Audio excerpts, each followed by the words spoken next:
अस्सलाम वालेकुम एवरीवन। आज का जो हमारा टॉपिक हमने डिस्कस करना है वो है MGT 411 money and banking GDB number 1। इसमें हमारे पास दो उसने सिनेरियोज दिए हुए हैं और दो ही क्वेश्चंस हैं, उनके हमने आंसर करने हैं। फर्स्ट वाले में वो हमें इन्वेस्टमेंट और ट्रेजरी बॉन्ड के बारे में बता रहा है कि हाँ, कुछ लोग होते हैं जो कि जब इन्वेस्टमेंट करते हैं तो वो रिस्क फ्री होते हैं, और कुछ होते हैं जो रिस्क अवर्स होते हैं। रिस्क फ्री वो होते हैं जो रिस्क लेते हैं, मतलब उनको टेंशन नहीं होती, वो अपनी पेमेंट जो अपनी मनी होती है वो उसको इन्वेस्ट कर देते हैं। जो दूसरे रिस्क अवर्स होते हैं उनकी कोशिश होती है कि उनको कहीं लॉस ना हो जाए, वो लॉस से बचने की कोशिश करते हैं, रिस्क वाली साइड पे नहीं जाते।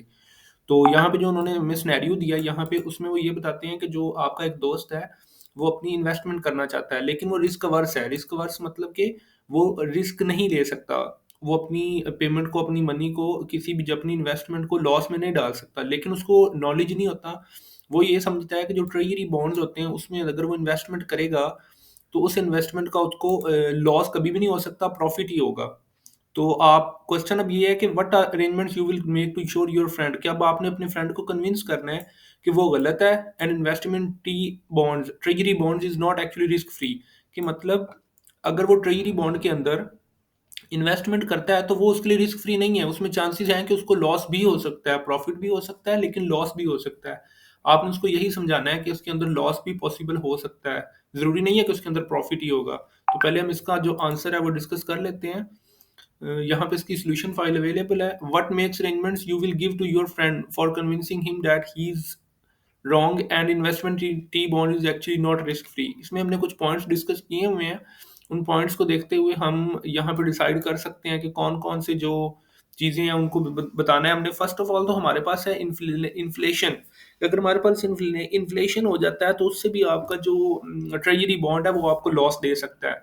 सेकंड हमारे पास इसमें आ जाता है अगर आपका इंटरेस्ट रेट आगे पीछे हो जाता है, अप हो जाता है या डाउन हो जाता है, क्योंकि वो हमेशा एक ही नहीं रहता, इंटरेस्ट रेट डाउन और अप, उसमें डाउनफॉल आता है।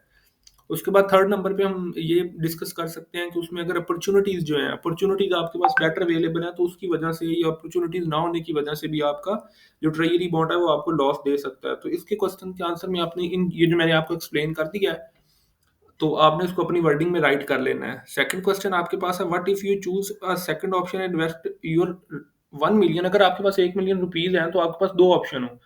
एक ये हो कि आप अपनी इन्वेस्टमेंट को दो जगहों पे इन्वेस्ट करें, और दूसरा ऑप्शन आपके पास ये हो कि आप अपनी इन्वेस्टमेंट को 10 जगहों पे इन्वेस्टमेंट करें। तो आप कौन सा ऑप्शन चूज करेंगे? वो कहते हैं अगर आप सेकंड ऑप्शन चूज करो कि आप अपनी पेमेंट को 10 जगहों पे इन्वेस्ट करते हो, तो उससे आपको क्या डिफरेंस क्रिएट होगा, फायदा होगा, नुकसान होगा, उस चीज को आपने बताना है। तो ये हमें भी होता है कि अगर हम अपनी पेमेंट को 10 जगहों पे इन्वेस्टमेंट करते हैं तो उससे अगर हमें लॉस होता भी है किसी एक दो जगह पे, तो वो लॉस बहुत मिनिमम होगा। और जबकि उसके कंपैरिजन में अगर हम सिर्फ दो ही जगहों पे इन्वेस्टमेंट करते हैं और उनमें से अगर एक ने भी लॉस दे दिया, 5.5 मिलियन वो होने हैं, तो वो लॉस हमारे लिए बहुत बड़ा लॉस होगा, वो हमारे लिए बियरेबल नहीं होगा, तो उसमें रिस्क ज़्यादा होगा। तो हमने इस चीज़ को डिफेंड करना है कि 10 प्लेसेस पे हमने जो किया है वो रिस्क फ्री होगा, उसमें रिस्क कम होगा। अब अगर हम इसको और डिफरेंसेस इसमें देखें तो उसमें ये है कि अपॉर्चुनिटीज़ की बात करें तो जो हमारे पास 2 प्लेसेस वहाँ पे अपॉर्चुनिटीज़ हमारे पास ज़्यादा बन सकती हैं कि वहाँ पे एकदम से अगर हमें प्रॉफ़िट होता है तो हम अचानक से हमें बहुत ज़्यादा प्रॉफ़िट, हम बहुत ज़्यादा प्रॉफ़िट में चले जाएँगे। जबकि दूसरी तरफ जो हमें प्रॉफ़िट होना है वो 10 प्लेसेस पे होगा, और ज़ाहिर है जब इन्वेस्टमेंट छोटी होगी तो पेमेंट जो उसका प्रॉफ़िट होगा वो भी थोड़ा-थोड़ा होगा। तो उसके अलावा जो 2 प्लेसेस वाली है उसमें हमें बहुत ज़्यादा मैनेजमेंट और बहुत ज़्यादा चीज़ें सँभालने की ज़रूरत नहीं होगी। लेकिन जो 10 इन्वेस्टमेंट होगी वो चीज़ें कॉम्प्लेक्स हो जाएँगी, उनको मैनेज करने के लिए हमें कोई मैनेजमेंट वग़ैरह का भी काम करना पड़ेगा। तो ये इसका सॉल्यूशन था। अगर आप में से किसी भी स्टूडेंट को इसकी सॉल्यूशन फ़ाइल चाहिए हो, तो आप इसकी सॉल्यूशन फ़ाइल भी ले सकते हैं। व्हाट्सएप नंबर मैं अपना दे देता हूँ, यहाँ से आपको इसकी सॉल्यूशन फ़ाइल भी मिल जाएगी।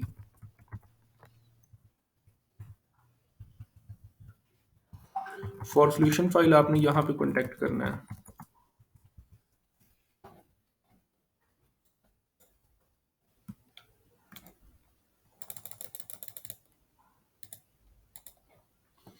ठीक है, थैंक यू सो मच। अल्लाह हाफ़िज़।